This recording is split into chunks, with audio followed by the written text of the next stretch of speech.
You're listening to Systemic Error Podcast. The failure was designed.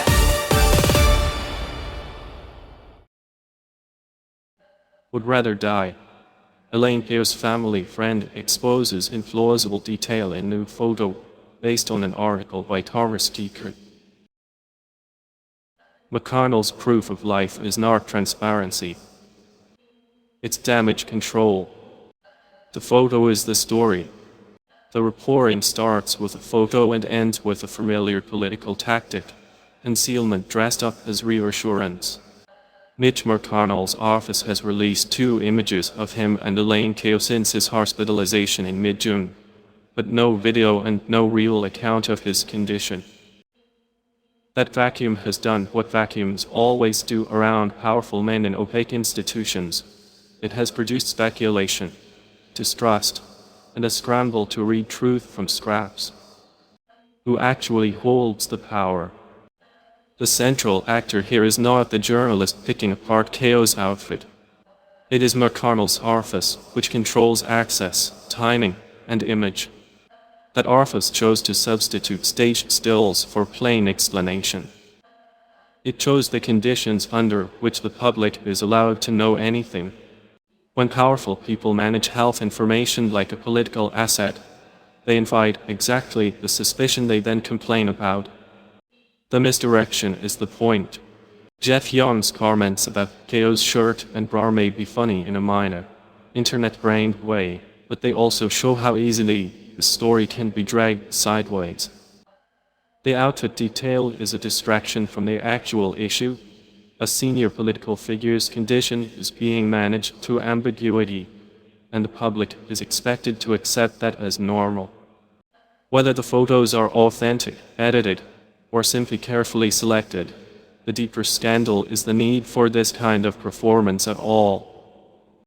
Secrecy breeds conspiracy. The article notes that the lack of video evidence has fed theories that McConnell is dead or near death. That is not some mysterious failure of public imagination. It is the predictable result of elite institutions treating basic information as something to be rationed. When officials withhold reality, they create a market for nonsense. Then they get to point at the nonsense and pretend the secrecy was justified. The private family cover is political theater. There is a long tradition of wrapping political power in family privacy, as if elected office were a household inheritance instead of public trust. Chao is described here as private. McConnell's office is speaking for him, and the public is left to decode clothing, posture, and absence. That arrangement protects power by making accountability feel impolite. It is not. If a senator's office can only reassure the country through vague images and refusal, then the problem is not rumor. The problem is a political class that thinks visibility is optional. What this actually reveals. This story is not really about a shirt, or even about one man's health. It is about how entrenched power survives by controlling the terms of its own disclosure. The staff releases a picture, the meteor circles the detail, and the structural issue disappears into spectacle. That is the pattern: opacity from the top, obsession at the edges, and accountability nowhere in sight. You've been listening to Systemic Error. Thanks to AlterNet for today's article. With the automated voice of Riza, thanks for listening.